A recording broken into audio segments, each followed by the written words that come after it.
saya Gracia. Saya ingin menceritakan tentang cerita Tuhan Yesus menyembuhkan orang yang buta.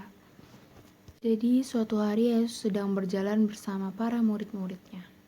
Mereka melihat seorang yang buta sejak lahir. Para murid bertanya, apakah orang itu buta karena dia telah berdosa atau karena orang tuanya telah berdosa?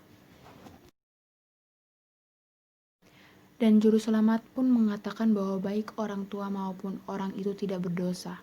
Orang itu buta supaya Yesus dapat menyembuhkannya dan memperlihatkan kepada orang-orang kuasa Allah. Yesus pun mengaduk tanah dengan ludahnya. Dia mengoleskannya pada mata orang buta itu. Yesus menyuruh orang itu membasuh matanya. Segera setelah orang itu membasuh tanah dari matanya, dia dapat melihat.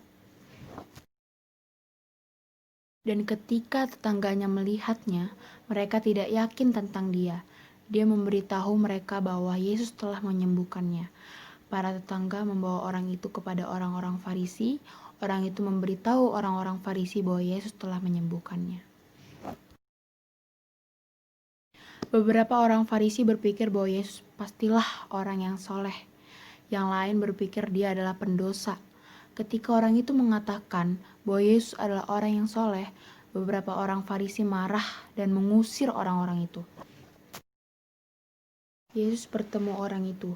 Dia bertanya kepada orang itu, apakah dia mempercayai putra Allah? Orang itu bertanya, siapakah putra Allah itu? Yesus mengatakan bahwa dia adalah putra Allah. Dan orang itu menyembahnya.